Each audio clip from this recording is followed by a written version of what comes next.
Halo semua, jumpa lagi bersama saya, Evrilia Damayanti.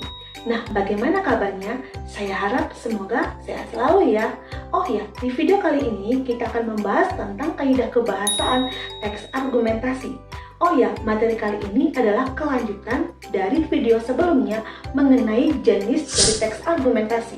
Jadi kalau kamu ingin mengetahui apa-apa saja kaidah kebahasan teks argumentasi, silakan disimak ya. Sesuai dengan judul video kita hari ini, yaitu kaidah kebahasaan teks argumentasi. Oh ya, ada 5 kaidah kebahasaan yang perlu kita perhatikan saat kita membuat sebuah teks argumentasi. Apa aja Bu? Perhatikan ya.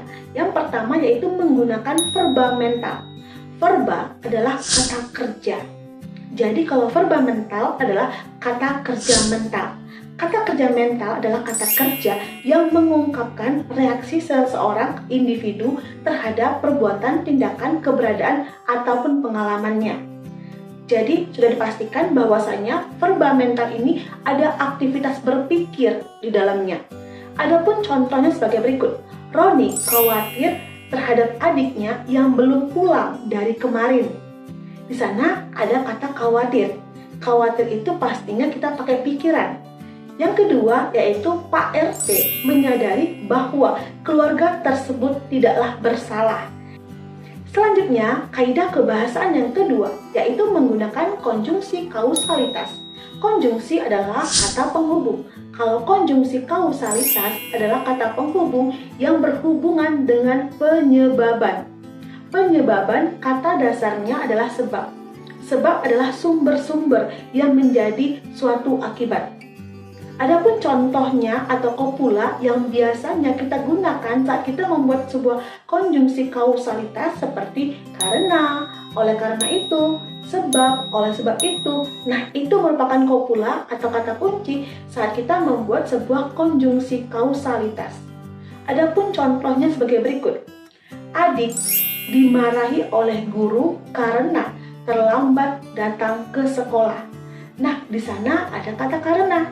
Karena itu merupakan penyebaban yang merujuk kepada konjungsi kausalitas. Kaidah kebahasaan yang ketiga yaitu menggunakan kalimat retoris. Kalimat retoris adalah kalimat yang berisi pertanyaan yang tidak perlu dijawab. Loh, kenapa Bu? Kan biasanya kalau pertanyaan harus dijawab. Nah, kalau dalam kalimat retoris tidak perlu dijawab, karena ini aturannya.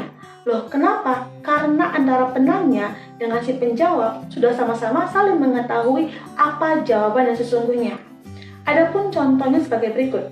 Jika berdamai itu indah, mengapa kita harus bermusuhan? Nah, antara si penanya sama si penjawab sudah saling mengetahui apa jawaban yang sesungguhnya. Itu merupakan contoh dari kalimat retoris. Kaidah kebahasaan yang keempat yaitu menggunakan kata-kata umum. Kata-kata umum adalah kata-kata yang sifatnya global atau menyeluruh. Biasanya kata-kata umum itu diketahui oleh semua kalangan.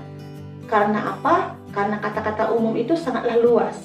Biasanya dalam penulisan bahasa Indonesia atau kalimat kita mengenal kata umum dan kata khusus. Kalau umum itu luas, kalau khusus itu sempit atau spesifik. Adapun contoh dari kata umum dan khusus adalah sebagai berikut. Kalau kata umumnya kendaraan, maka kata khususnya adalah mobil, bus, motor, dan sebagainya. Itu merupakan kata umum dan kata khusus. Adapun contoh lainnya seperti ini. Kata umumnya melihat, yang kita ketahui selama ini adalah melihat. Sementara kata khususnya adalah memandang, melirik, menatap. Nah, itu merupakan contoh kata umum dan kata khusus. Paham ya? Kaidah kebahasaan yang kelima, yang terakhir ya, yaitu menggunakan kata keterangan. Kata keterangan adalah kata yang berfungsi untuk menerangkan sesuatu. Biasanya ada beberapa jenis kata keterangan. Nah, biasanya yang paling populer yang kita ketahui kata keterangan yaitu keterangan tempat, waktu, dan suasana. Adapun contohnya sebagai berikut. Kalau keterangan tempat seperti di rumah, di sekolah, di taman, nah itu merupakan contoh dari keterangan tempat. Sementara keterangan waktu seperti tadi siang, kemarin, 2 bulan yang lalu, besok. Nah, itu merupakan contoh keterangan waktu. Sementara keterangan suasana seperti sunyi, senyap, ribut, dan sebagainya itu merupakan keterangan suasana. Jadi keterangan ini bisa kita gunakan sesuai dengan kebutuhan kita. Apa yang akan kita buat dalam teks argumentasi tersebut. Nah, sampai di sini saya harap kamu bisa mengetahui ya. Baik, sekian pertemuan kita hari ini mengenai kaidah kebahasaan teks argumentasi ya. Nah, kalau kamu suka dengan video saya kali ini, saya mohon dukungannya untuk like, comment, share, subscribe, dan jangan lupa nyalakan tombol lonceng di sebelah kanan agar kamu mendapatkan notifikasi video terbaru saya. Terima kasih.